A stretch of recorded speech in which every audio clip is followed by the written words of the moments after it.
The crystal champagne flute shattered against the marble floor, echoing like a gunshot through the silent ballroom.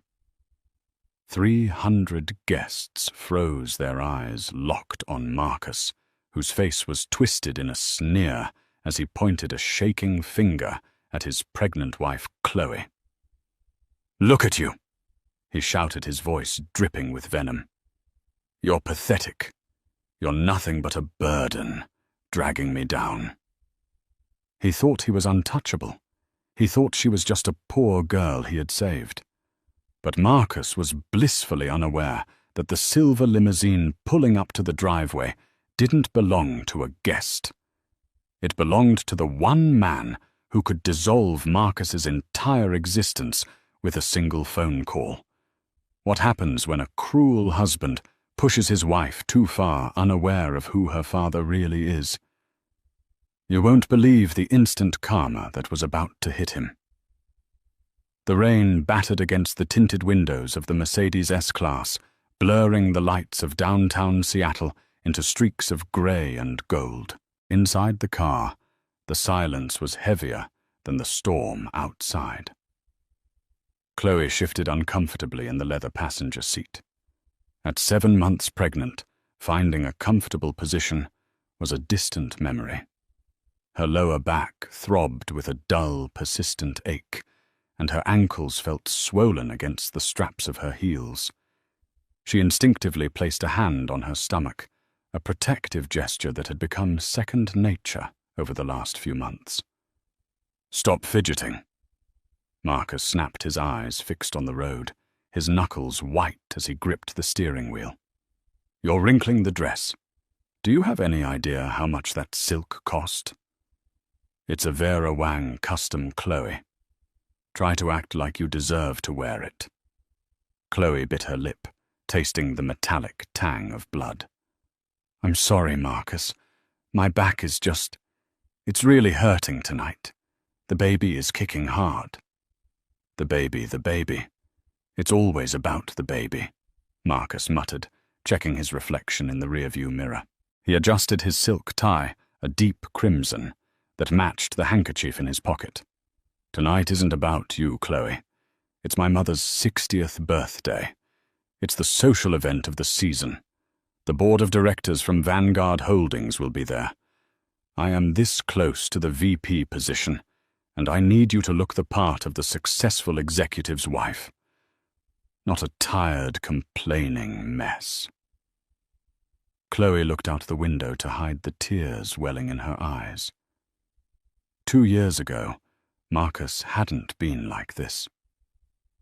When they met at that small coffee shop on 4th Avenue, where she worked as a barista, he had been charming, attentive, and seemingly humble. He had swept her off her feet, ignoring the fact that she lived in a small, run-down apartment in the cheaper side of Tacoma, and drove a beat-up Honda.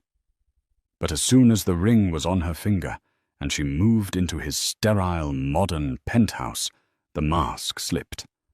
And when she got pregnant, the mask shattered completely. "I'll do my best," she whispered. "Your best better be good enough," Marcus warned, as he turned the car onto the winding private road leading to the Sterling estate. "Mother is already in a mood. She thinks the flower arrangements are too pedestrian. Don't give her another reason to be upset." The Sterling estate was less of a home and more of a fortress of wealth. Massive iron gates swung open, revealing a sprawling driveway lined with luxury cars, Bentleys, Rolls-Royces, and Ferraris. The house itself was a monstrosity of stone and glass glowing with golden light. A valet opened Chloe's door. She struggled for a moment to hoist her weight up, hoping Marcus would offer a hand. He didn't. He was already out buttoning his suit jacket and smoothing his hair, striding toward the massive oak doors without looking back. Chloe took a deep breath, plastered a fake smile on her face, and waddled after him. The ballroom was suffocating. The air smelled of expensive perfume lilies and old money. A live string quartet played softly in the corner, drowned out by the murmur of hundreds of conversations. Marcus darling. Beatrice Sterling descended the grand staircase like a queen addressing her subjects. She was draped in diamonds that probably cost more than the entire neighborhood Chloe grew up in. Her silver gown was tight, showcasing a figure she maintained with terrifying discipline. Marcus bowed his head slightly. "Happy birthday, Mother. You look stunning." Beatrice kissed Marcus on both cheeks, beaming with pride, before her icy blue eyes slid over to Chloe. The smile vanished instantly. "Chloe," Beatrice said, her tone flat. She looked Chloe up and down, her gaze lingering disapprovingly on the baby bump. "I see you haven't managed to lose that water weight in your face yet. And that dress, I specifically suggested the navy blue. This champagne color makes you look washed out, like a ghost." "Hello, Beatrice," Chloe said, keeping her voice steady. "Happy birthday. The navy dress didn't fit around the baby is growing fast." Beatrice let out a sharp, dismissive laugh. "Yes, we are all painfully aware of the condition you're in. Just try not to knock over any waiters, dear. It would be terribly embarrassing for Marcus." Beatrice turned her back on Chloe, immediately linking arms with her son. "Come, Marcus. Mr. Henderson from the acquisition team is dying to meet you. He's by the bar." "Stay here," Marcus hissed at Chloe over his shoulder. "Don't wander off. And for God's sake, don't eat the hors d'oeuvres. You've had enough." Chloe stood alone in the middle of the crowded room, feeling small despite her size. She watched her husband and mother-in-law disappear into the crowd, laughing as if they didn't have a care in the world. She felt a sharp kick in her ribs. "It's okay, little one," she whispered, rubbing her belly. "We just have to get through 3 hours, then we can go home." But Chloe had no idea that in less than an hour, this party would turn into a battlefield. 40 minutes passed. Chloe's legs were screaming in protest. She had tried to find a chair, but every seat seemed to be occupied or reserved with a meticulously placed Gucci clutch. She leaned against a marble pillar near the catering entrance, trying to stay out of the way. She was thirsty, desperately thirsty. She caught the eye of a passing waiter. "Excuse me, could I just have a glass of water? No ice?" The waiter, a young man who looked terrified of the guests, nodded quickly. "Of course, ma'am. Right away." As she waited, she scanned the room for Marcus. She spotted him near the patio doors. He wasn't with Mr. Henderson. He was standing intimately close to a woman Chloe recognized, Jessica Thorne. Jessica was the daughter of a real estate tycoon, tall, blonde, and dangerously beautiful. She was everything Beatrice wanted for a daughter-in-law. Chloe watched as Jessica laughed, placing a hand on Marcus's chest. Marcus didn't pull away. In fact, he leaned in, whispering something into Jessica's ear that made her giggle and bite her lip. A cold knot formed in Chloe's stomach, colder than the air conditioning. It wasn't the first time she had seen them together. Late-night texts, business meetings that ran until 2:00 a.m. The smell of unfamiliar perfume on his shirts.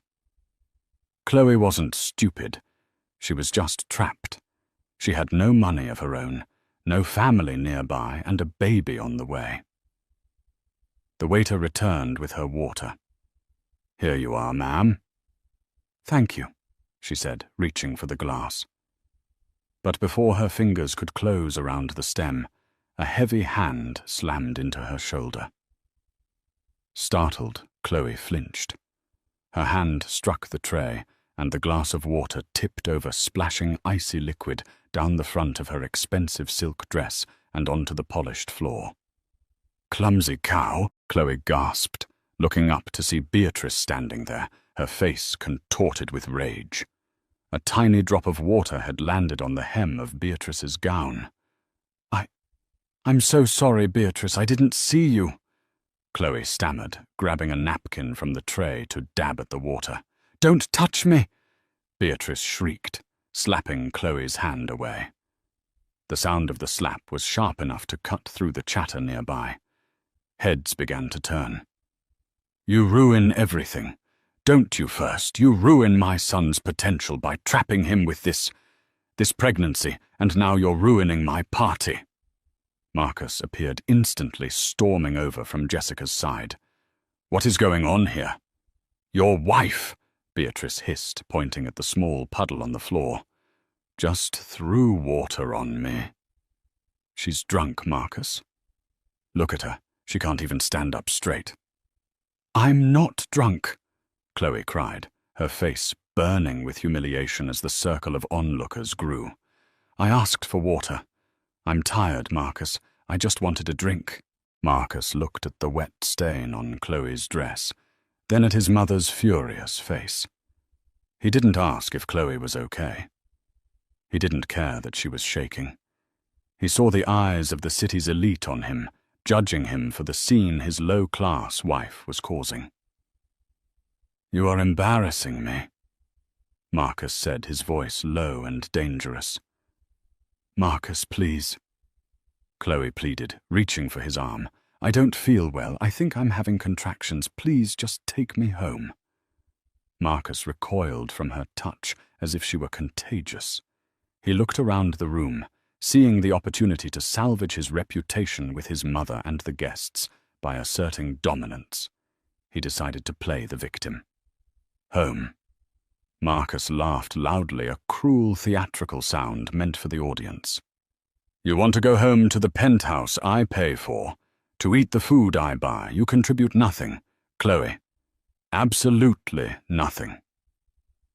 The room went deathly silent. The string quartet stopped playing. Marcus, stop! Chloe whispered, tears spilling over. Why should I stop? Marcus shouted, stepping closer, looming over her.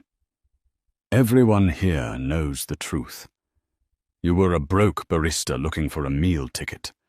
You trapped me with this baby just to secure a lifestyle you don't deserve.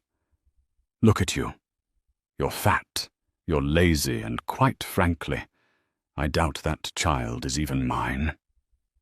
The gasps from the crowd were audible. Chloe felt the blood drain from her face.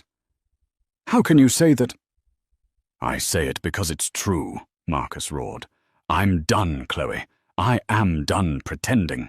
As of tonight, we are finished. You can take your things and get out. Go back to whatever trailer park you crawled out of. Beatrice stood beside him, arms crossed, a smug smile of victory on her lips. Finally, she said loud enough for the front row to hear. Taking out the trash. Chloe stood there, trembling, water and tears staining her dress. She felt a sharp, agonizing pain in her abdomen, but the emotional pain was far worse. She looked around the room, pleading with her eyes for someone, anyone to help her. But the wealthy elite just stared, sipping their champagne, treating her heartbreak as evening entertainment. She turned to leave her dignity in tatters, realizing she had no way home. Marcus had the keys. She didn't even have her phone. It was in Marcus's jacket pocket because he didn't like her carrying a purse at formal events. Get out! Marcus yelled one last time, pointing toward the grand doors. Chloe took a shaky step, then another. Suddenly, the heavy oak doors of the ballroom swung open with a resounding boom that shook the floorboards. A gust of wind and rain swept into the hall, followed by 4 men in dark suits. They were large, imposing, and wore earpieces. They didn't look like guests. They looked like security. But not event security. Private military security. They stepped aside, forming a corridor. Through the doors walked a man in his late 60s. He wore a charcoal grey suit that was tailored to perfection, simpler than the flashy tuxedos in the room, but radiating a kind of power that money alone couldn't buy. He had silver hair, piercing grey eyes, and a scar running along his jawline. He held a black cane, with a silver wolf's head handle, though he walked with a stride that suggested he didn't need it. The room murmured. "Who is that?" "Is that?" Marcus frowned, annoyed at the interruption. "Who the hell are you?" he shouted across the room. "This is a private event. Security, get this old man out of here." The man ignored Marcus completely. His eyes scanned the room until they landed on the trembling figure of Chloe. The hard lines of his face softened instantly. He walked past the stunned guests, the sound of his cane tapping against the floor. Click, click, click. He stopped right in front of Chloe. He looked at her tear-stained face, the water on her dress, and the way she was clutching her stomach. "Chloe," the man said, his voice deep and gravelly, shaking with suppressed emotion. Chloe looked up, her vision blurry. She blinked, and a gasp escaped her lips. "Dad!" The silence in the room was shattered. Marcus's jaw dropped. Beatrice looked confused. "Dad?" Marcus scoffed, stepping forward. "Chloe's father is a deadbeat mechanic who died 10 years ago. Nice try, old man. Who are you really?" The man slowly turned his head to look at Marcus. The look in his eyes was terrifying, cold, calculating, and utterly ruthless.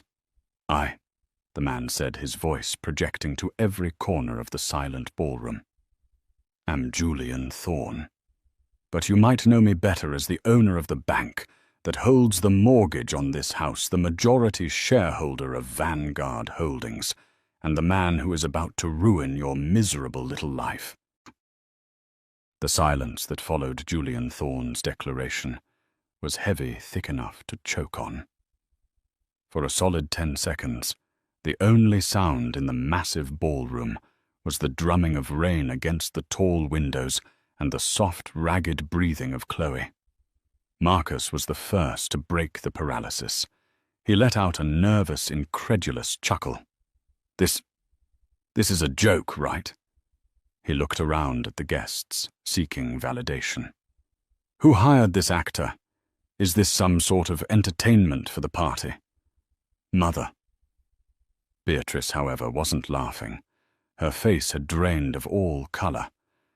She was staring at Julian with a look of dawning, horrified recognition. She had seen his face in Forbes, in the Wall Street Journal, on the news. Julian Thorne wasn't a myth. He was a titan of industry, known for hostile takeovers and ruthlessness that made the Sterling family look like children playing with monopoly money. "Julian Thorne," Beatrice whispered, her hand trembling as she clutched her pearl necklace. Julian ignored them. He stepped closer to Chloe, his eyes scanning her face as if memorizing every detail. He gently lifted his hand, hovering it near her cheek, but afraid to touch her, as if she were made of fragile glass. "I have looked for you for 20 years, Julian said, softly, his voice cracking. "Your mother. She changed your names. She hid you well. She thought my world was too dangerous for you. Maybe she was right." He looked at the tears streaming down Chloe's face. "But I never stopped looking. Not for a single day." Chloe felt a wave of dizziness. The adrenaline of the confrontation was fading, replaced by shock. "Mom always said my father was a mechanic, that he died in a car crash." "A lie to protect you," Julian said bitterly. "A lie that left you vulnerable to vultures like him." He gestured toward Marcus without looking at him. Marcus, sensing the shift in the room's energy, tried to regain control. He stepped between Julian and Chloe, puffing out his chest. "Okay, listen here, old man. I don't care who you think you are. Chloe is my wife, and she is leaving. Now." He reached out to grab Chloe's arm, his grip rough. Thwack! The sound was sharp and sickening. Julian's cane moved with a speed that belied his age, striking Marcus's wrist with calculated precision. Marcus howled in pain, recoiling and clutching his hand. Touch her again, Julian said, his voice dropping to a terrifyingly low register, and you will lose that hand. The 4 security guards in the doorway stepped forward in unison, their hands resting on their holsters. The message was clear. Try us. Marcus cradled his wrist, his face red with humiliation and pain. You assaulted me. Did everyone see that I'll sue you? I'll take everything you have. Julian slowly turned to face Marcus. He adjusted his cufflinks, completely unbothered. Sue me? Julian let out a dry, dark laugh. With what money, Marcus? The money you think you have, or the money you've been embezzling from the company, accounts for the last 6 months. The room gasped. A murmur rippled through the crowd of board members and investors. Marcus froze. I don't know what you're talking about. I do, Julian said calmly. I know about the offshore account in the Caymans. I know about the consulting fees paid to shell companies registered in your name. I know everything, Marcus, because for the last 3 months, while you were busy buying suits and mistreating my daughter, our auditors have been tearing your life apart from the inside out. Beatrice stepped forward, trying to salvage the situation with her trademark manipulation. She forced a trembling smile. Mr. Thorne, surely there has been a misunderstanding. Marcus is a rising star at Vanguard. We are a respectable family. If Chloe really is your daughter, which is a delightful surprise, truly, then we are family. We should be celebrating this union, not fighting. She reached out to touch Julian's arm, attempting to charm him. Julian looked at her hand on his sleeve as if it were a cockroach. Remove your hand, he commanded. Beatrice snatched her hand back as if burned. Family. Julian repeated, his voice dripping with disdain. I stood outside those doors for 10 minutes before I entered. I heard what you called her. Trash. A burden. You watched your son humiliate a pregnant woman, my daughter, carrying your grandchild, and you laughed. You called it taking out the trash. He stepped closer to Beatrice, towering over her. You are not family. You are parasites, and I am the exterminator. You can't talk to us like that in our own house, Beatrice shrieked, her facade crumbling into hysteria. Security, remove him. Your house. Julian raised an eyebrow. He reached into his inside jacket pocket and pulled out a folded document. He tossed it onto a nearby table. I suggest you read the foreclosure notice on the bank loan you defaulted on 3 months ago. You've been living on credit and borrowed time. Beatrice, the bank sold the debt yesterday. To me. The guests began to whisper frantically. The Sterling family was broke. The house wasn't theirs. Get out of my house, Julian said calmly. But not you. Chloe, you stay. This is your house now if you want it. Or we can burn it to the ground. It's up to you. The revelation that the Sterling family was financially ruined sent shockwaves through the party. Guests began to awkwardly shuffle away, checking their phones, signaling their valets.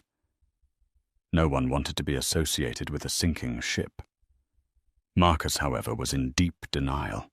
He was a narcissist, and narcissists do not accept defeat easily. He looked around wildly, his eyes landing on Jessica Thorne, the blonde heiress he had been flirting with earlier. Jessica was standing near the buffet, sipping champagne, watching the scene with an unreadable expression. Marcus saw a lifeline. Jessica, Marcus called out, stumbling toward her. Jessica, tell him. Tell your father, well, tell Mr. Thorne who I am. We have a connection, right? We're going to be partners. Marcus turned to Julian, a smug grin returning to his face. You think you've won. I have backups. I have connections. Jessica Thorne and I, we're close. Her father is a real estate mogul in New York. If you fire me, I'll just go to work for them.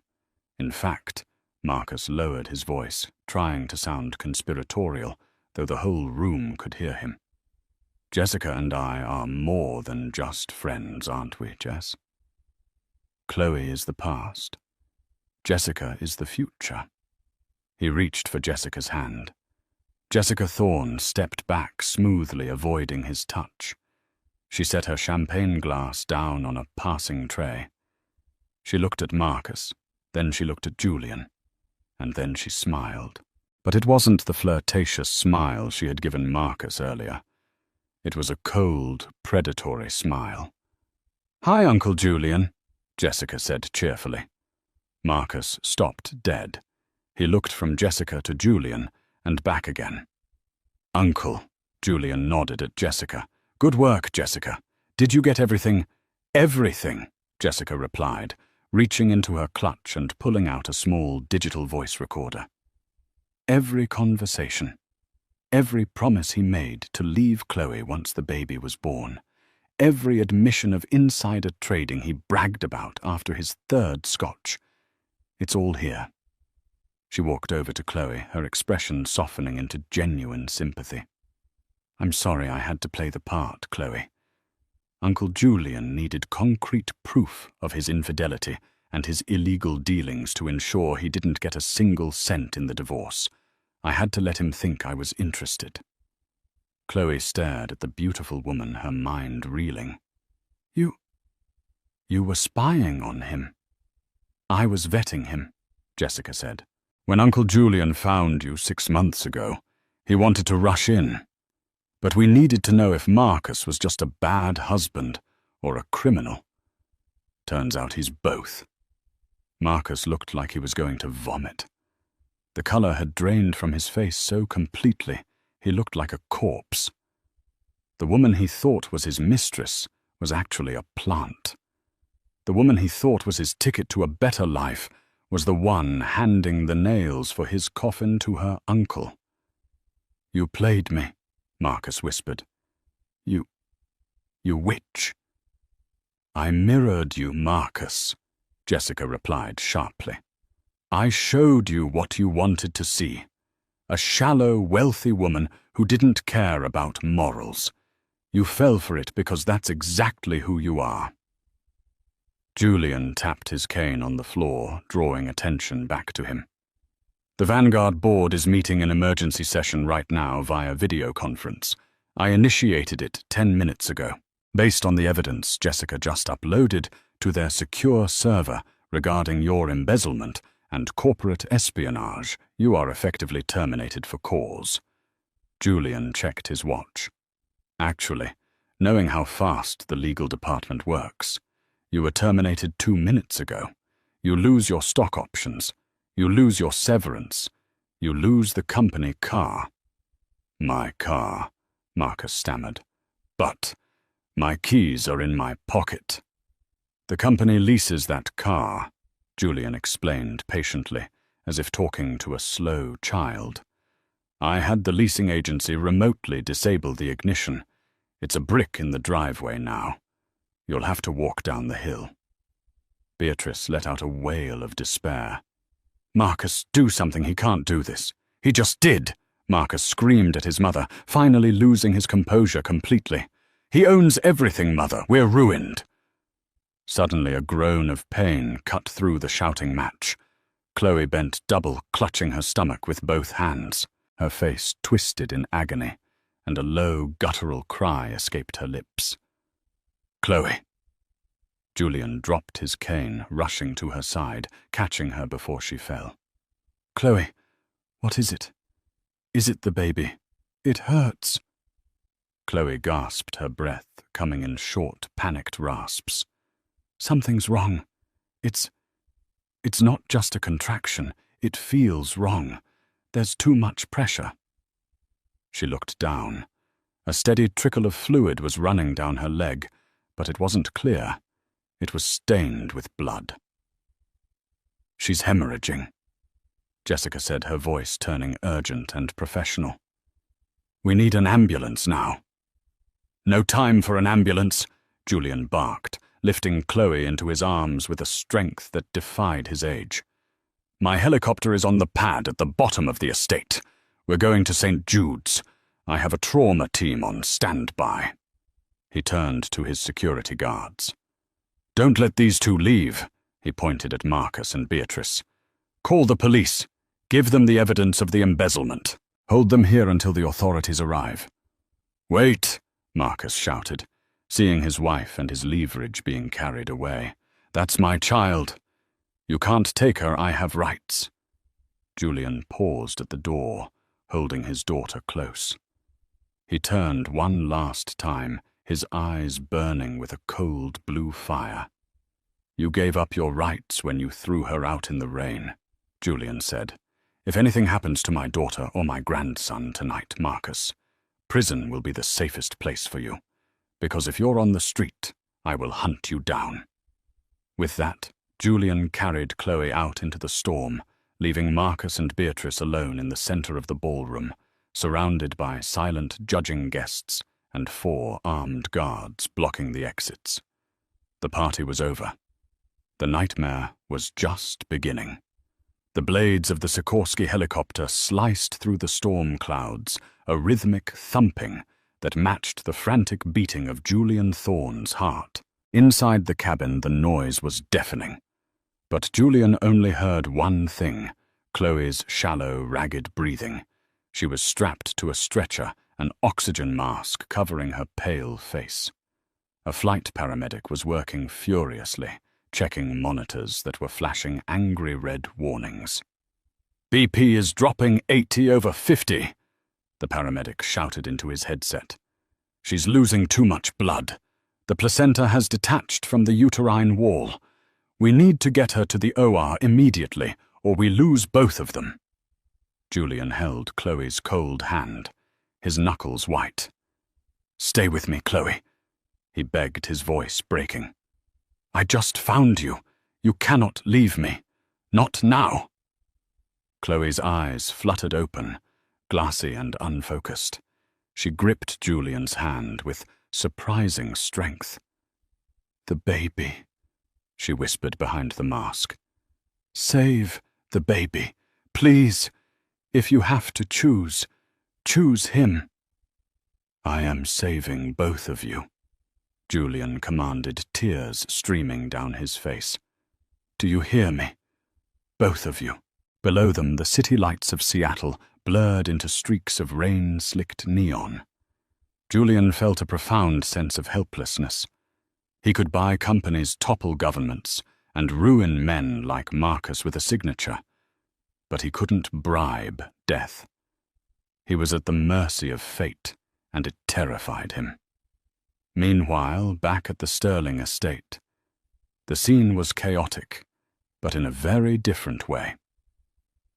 The elegant string quartet had been replaced by the squawk of police radios and the flashing red and blue lights of 6 squad cars parked on the lawn.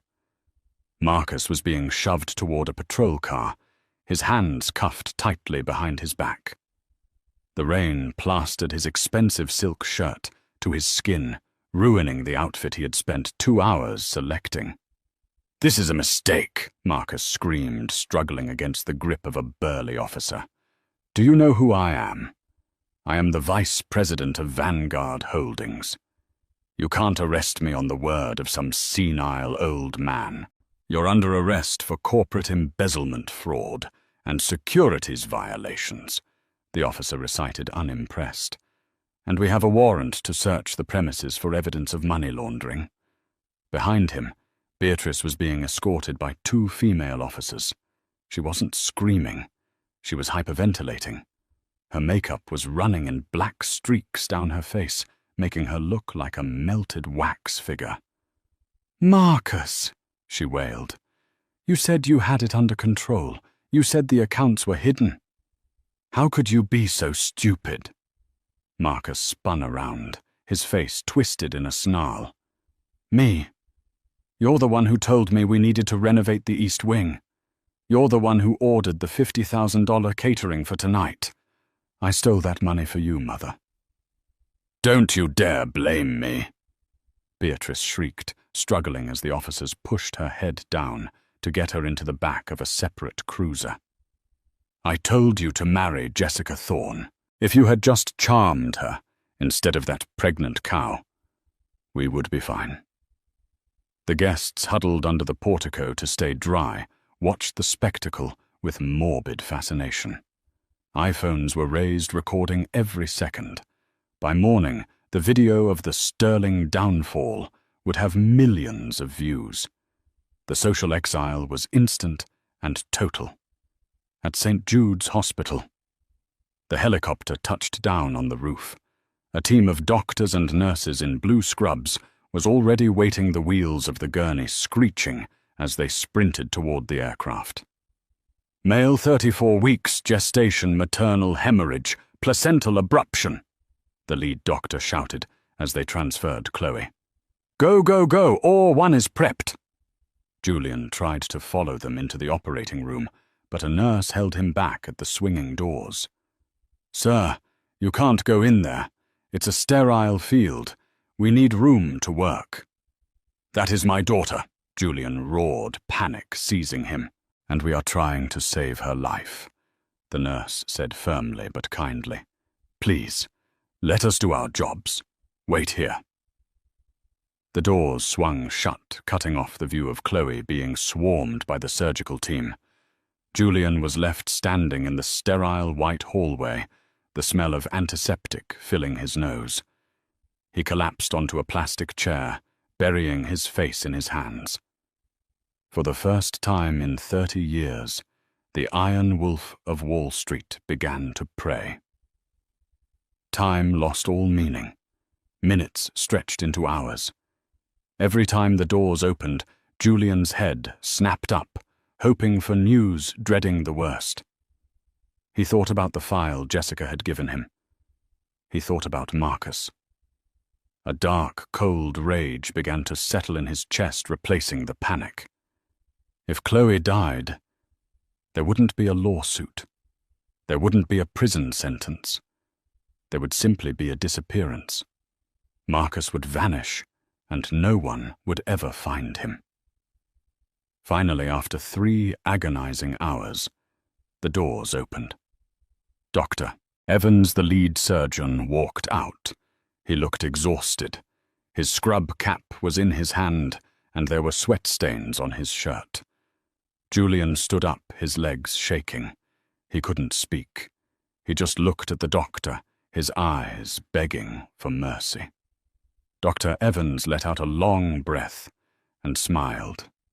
"She made it," Dr. Evans said. "It was touch and go. She lost a lot of blood, and we had to perform an emergency hysterectomy to stop the bleeding. She won't be able to have more children. But she is stable. She's in the ICU." Julian let out a sob of relief, his knees buckling. "And the baby?" "He's a fighter," Dr. Evans said. "He's whole 4 pounds 6 ounces. His lungs are a bit undeveloped, so he's in the NICU on a ventilator. But his vitals are strong. He's going to be fine." Julian closed his eyes, tears leaking out. "Thank you. Thank you." "You can see her in a little while," the doctor said. "She's waking up from the anesthesia." Julian nodded, wiping his face with a silk handkerchief. He wasn't just a father anymore. He was a grandfather, and he had a lot of work to do to make sure the world his grandson grew up in was safe. 3 days later. The persistent beep of the heart monitor was the first thing Chloe heard. It was a rhythmic, annoying sound that pulled her out of the darkness. She blinked her eyelids, feeling like lead weights. The room was dim, lit only by the soft glow of medical equipment. She tried to move, but a sharp pain in her lower abdomen made her gasp. "Easy, easy," a deep, soothing voice said. A warm hand covered hers. Chloe turned her head to see Julian sitting in a chair next to the bed. He looked different. The fierce, intimidating billionaire looked tired. He was wearing a cardigan instead of a suit jacket, and he was reading a book called What to Expect the First Year. "Dad," she rasped, her throat dry as sandpaper. Julian smiled, his eyes crinkling. "I'm here, sweetheart. I'm right here. The baby." Chloe panicked, trying to sit up. "Where is he? Is he?" "He is perfect," Julian assured her, gently pressing her back against the pillows. "He's just down the hall in the nursery. He's breathing on his own now. They took the tube out an hour ago. He has your nose." Chloe slumped back, tears of relief flooding her eyes. "He's okay. He's okay." "He's strong," Julian said, "like his mother." He poured a cup of water and held the straw to her lips. She drank greedily. "Marcus?" she asked after a moment, the memory of the party crashing back into her mind. Did he come?" Julian's face hardened, though his voice remained soft. "Marcus is currently enjoying the hospitality of the King County Jail. He has been denied bail due to being a flight risk. It turns out he had a fake passport and a ticket to Brazil booked for next week. He was planning to leave you, Chloe, even before the party." Chloe closed her eyes, a single tear tracking down her temple. "I knew he didn't love me anymore. But Brazil. He's being charged with 12 counts of felony embezzlement," Julian continued. "But that's the least of his problems." Julian reached into his bag and pulled out a tablet. He hesitated. "I didn't want to show you this yet. But you need to know who you are living with. You need to know that you are never, ever going back to him." He tapped the screen and held it up. It was a document, a life insurance policy. "He took this out 3 months ago," Julian said, his voice trembling with suppressed rage. "A $5 million policy on your life. Double indemnity for accidental death." Chloe squinted at the legal jargon. I don't understand." "Chloe," Julian said gravely. "He didn't just want to leave you. The night of the party, he was escalating the stress intentionally. He knew you had high blood pressure. He was trying to induce a medical crisis. He didn't want a divorce. He wanted a widower's payout." The room went silent. Chloe felt cold, a deep, bone-chilling cold that had nothing to do with the air conditioning. The cruel words, the public humiliation, the way he ignored her pain. It wasn't just cruelty. It was a calculated attempt to kill her. He wanted me to die," she whispered. "He wanted the money," Julian said. "He owed a lot of money to some very bad people. Loan sharks. He gambled away the company funds, and they were coming for his knees.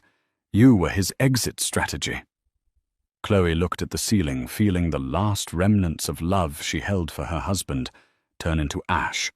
She didn't feel sad anymore. She felt angry. "I want to see him," Chloe said suddenly. "Chloe, no." Julian shook his head. "You need to rest. You don't need that stress." "I want to see him," she repeated, her voice gaining strength. "I need him to see me. I need him to see that I'm alive, and I need to tell him that he will never see his son." 2 days later, Chloe was wheeled into the visitation room of the county jail. She was still weak, seated in a wheelchair, but she had insisted on wearing a sharp, tailored white dress that Julian had bought for her. She had her hair done. She looked like a sterling. No, she looked like a thorn. Julian stood behind her wheelchair, a silent sentinel. On the other side of the plexiglass, Marcus was brought in. He looked terrible. His hair was greasy. He had a bruise on his cheek, courtesy of a cellmate who didn't like his attitude and he was wearing an ill-fitting orange jumpsuit. When he saw Chloe, his eyes lit up, not with love, but with desperation. He grabbed the phone receiver. "Chloe, baby," Marcus cried into the phone. "Thank God you're okay. I've been so worried. You have to get me out of here. These people, they're animals. You have to tell them it was all a misunderstanding." Chloe slowly picked up the receiver. She didn't smile. She just stared at him with cold, dead eyes. "Hello, Marcus," she said. "Chloe, listen to me," Marcus pleaded, his eyes darting around. "I know I was stressed at the party. I said some things I didn't mean.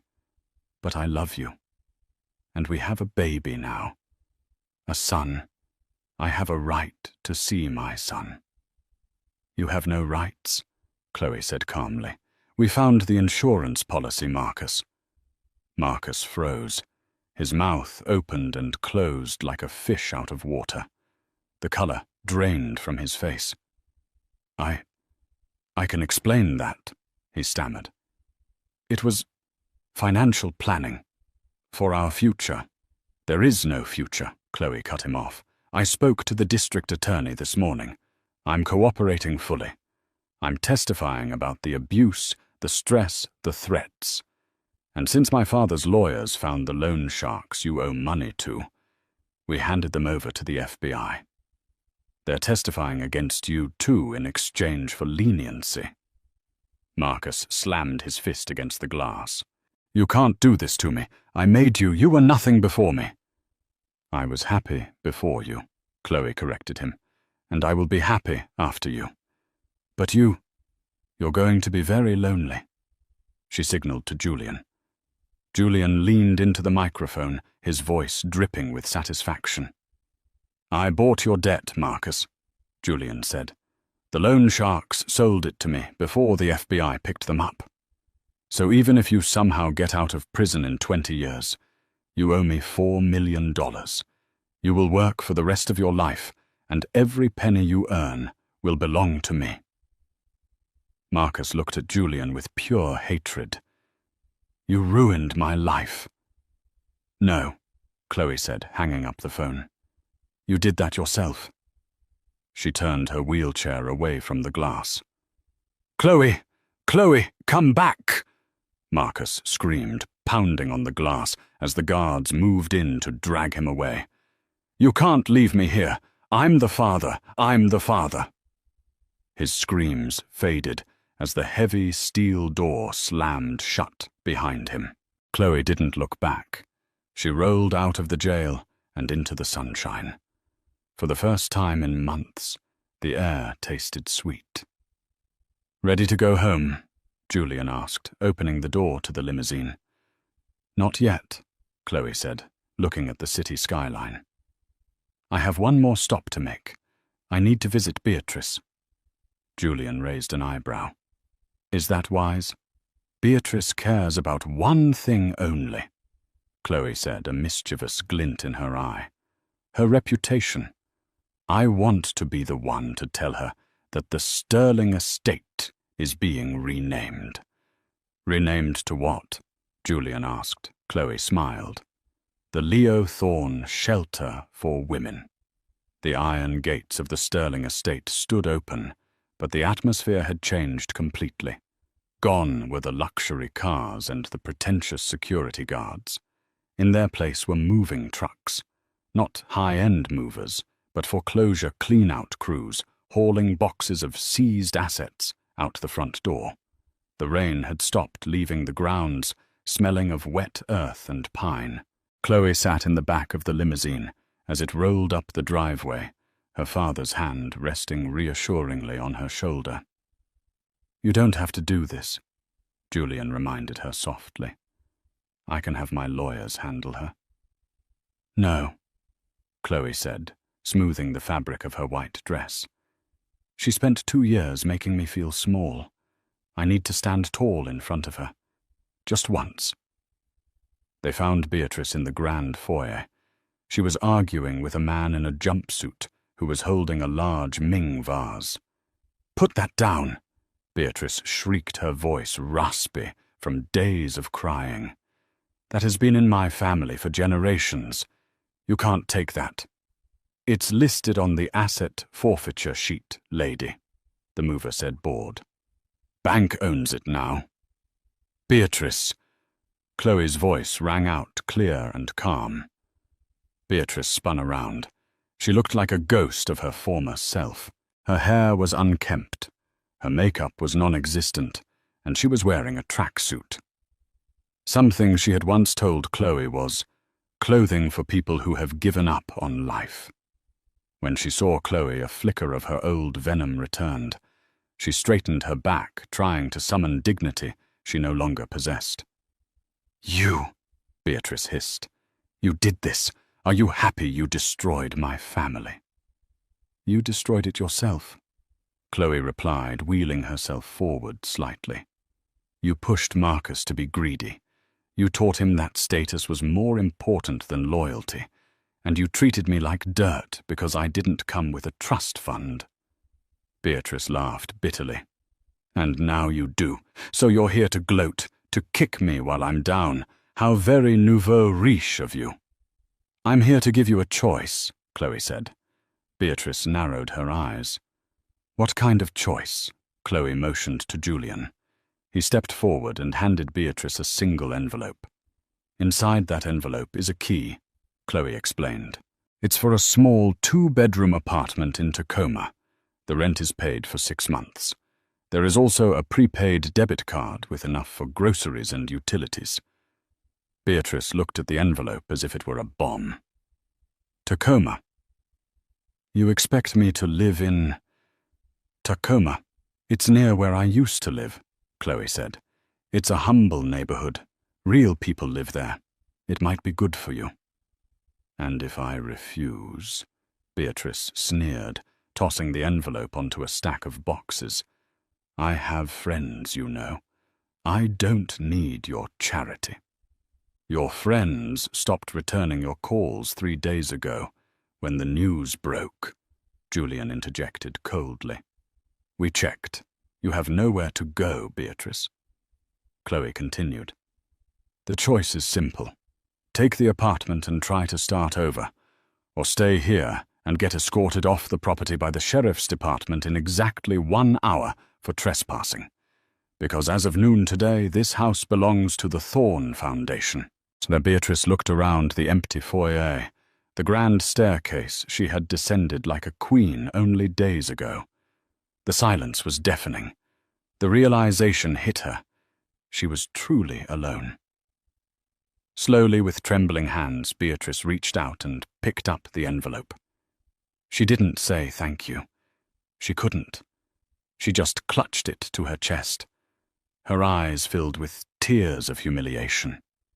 "What will happen to the house?" Beatrice whispered. "It's going to be a shelter," Chloe said, a genuine smile touching her lips. "For women and children escaping domestic abuse. Women who need a safe place to hide from men like Marcus. It's going to be filled with laughter and healing instead of judgment and coldness." Beatrice looked at Chloe, really looked at her for the first time. She didn't see the fat, lazy girl she had mocked. She saw a woman of immense power and grace. "Goodbye, Beatrice," Chloe said. She signaled to Julian, and they turned to leave. They didn't watch Beatrice walk out the door. They didn't need to. 6 months later, the sun was shining brightly over the newly christened Leo Thorne Center for Women. The grand ballroom, once the site of Chloe's greatest humiliation, was now filled with round tables, colorful balloons, and children running around playing tag. Chloe stood at the podium, looking out at the crowd. She wasn't wearing a designer gown to impress anyone. She was wearing jeans and a blouse, holding a chubby, laughing baby Leo on her hip. "Thank you all for coming," Chloe said into the microphone. 6 months ago, I stood in this room and felt like my life was over. I felt worthless. But I learned that worth isn't determined by your bank account, your dress size, or your husband's approval. It comes from within. The crowd cheered. In the front row, Julian wiped a tear from his eye. Next to him sat Jessica Thorne, who was now the head of legal counsel for the foundation. Chloe looked down at Leo. He had her eyes and his grandfather's stubborn chin.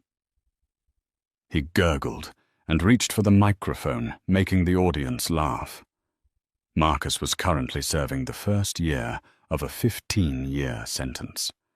Beatrice was working as a receptionist at a dental clinic, learning for the first time what it meant to earn a paycheck. But Chloe didn't think about them anymore. She looked at her father, her son, and the dozens of women in the room who were finally safe. She raised her glass, not of champagne, but of sparkling apple cider. "To new beginnings," she said. To new beginnings, the room echoed back. The karma had been hard, swift, and just. But the best revenge wasn't seeing Marcus in a cell or Beatrice in a small apartment. The best revenge was simply being happy.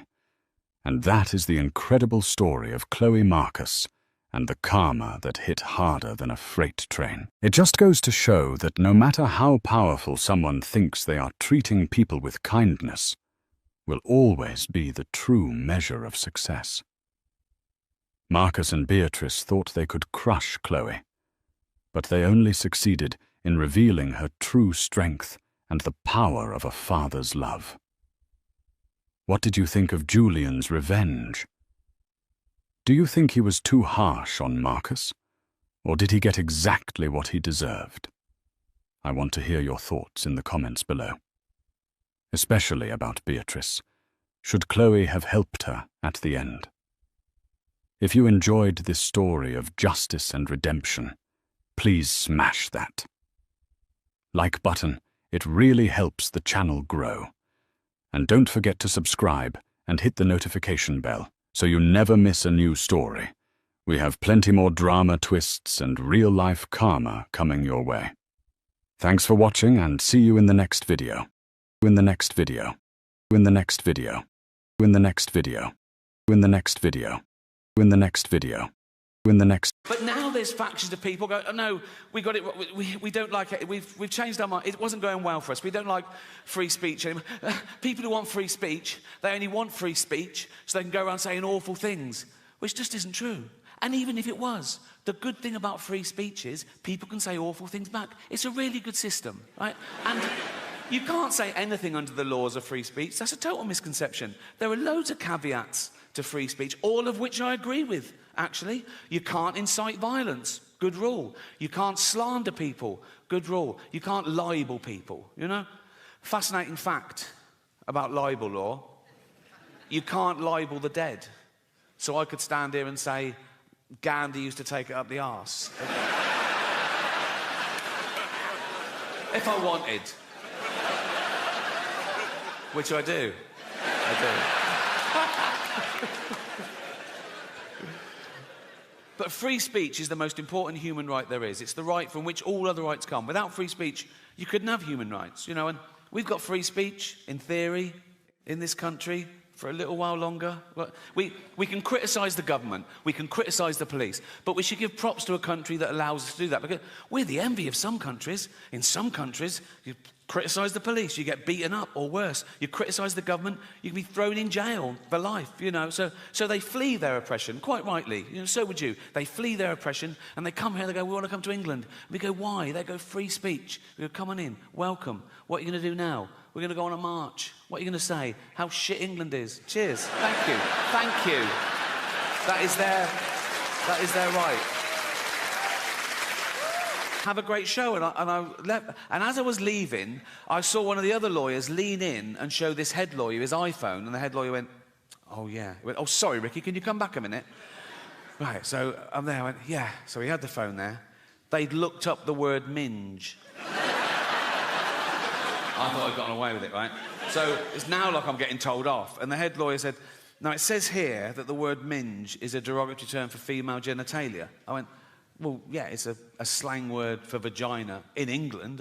You don't even use it here, do you? He went, no, we don't, but we go out around the world, and with due diligence, now we know it's derogatory, we'll have to bleep that word live. I went, don't bleep the word, like, because people at home won't know what I've said. It'll ruin the... I said, it's literally the punchline. He said, if it's derogatory, I have to... I said, well, what word could I use that you wouldn't bleep? And he went, well, you could say vagina. I went, I'm not saying vagina, right?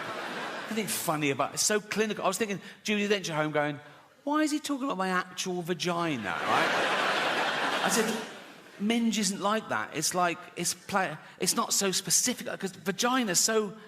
Where's your vagina? There, right? Where's your minge? There. It's like... Then one of the younger lawyers went, what about box? I went, I'm not fucking saying box, mate, right? So much for looking at your own box. Right? I said, minge is perfect. I said, people won't know what... If they're American, they won't know it. I said, it's not offensive. It's like... I said, kids use the word in England. Right? They weren't having it. So I said, what about flange? Right? So they looked up the word flange, right? And he went, well, that'd just be confusing, because in America, a flange is a part of a sink unit. I went, oh, well, I said, please let me say minge and don't bleep it. I was really rooting for minge. Right? It was like 12 Angry Men. I go, no one's leaving till I can say minge. Right? And after about 10 minutes, I wore them down. Whatever, said, oh, that won't work. So I was going, please. I said, I'll write them. You won't get any complaints and all this sort of... And eventually, the head lawyer went, OK, you can say minge. I went, and you won't bleep it? He went, no, we won't bleep it. I went, you promise? He went, yes. And I left. I knew they would. And they fucking did, right? So, when I said minge, I pointed.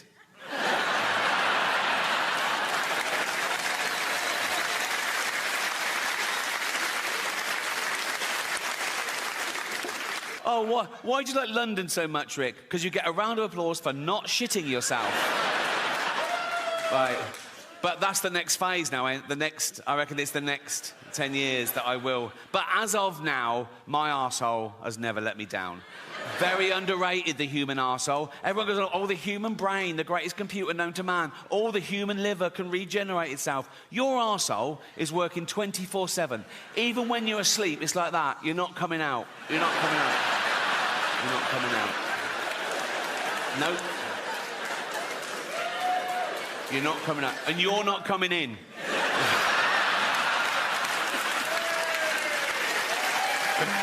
Oh. Because it's like a sewer in there, isn't it? But you've got a lovely little manhole cover. Think of that in real life. Walking along a pavement, there's lovely pavement. If that burst, and you know what's in a sewer, don't you? Piss and shit and cum and dead goldfish, and fetuses. In China, just the girl ones. Relax.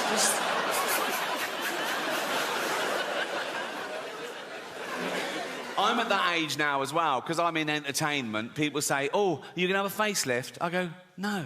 Have you seen facelifts? They're still just that. Like that. You know what I mean? You go to the doctor, and the doctor goes, do you want to look old or Chinese? You know, it's like... Nothing wrong with looking Chinese if you're Chinese. If you're not Chinese, it's a bit weird. It's offensive. Why is that allowed? You're not allowed to black up. It was considered a good thing to swap ideas with other cultures, with other nations, to share things with other races, to assimilate. It was the opposite of racist. Now it's racist. Gwen Stefani got in trouble in her last video because she had her blonde hair in dreadlocks. People go, no, black people invented dreadlocks, you can't have them, you're white, that's racist. Jamie Oliver got in trouble when he put out authentic jerk chicken recipe. People go, no, black people invented that, you can't have it, you're white, that's racist. Now, black people, they use the N-word, don't they? We invented that.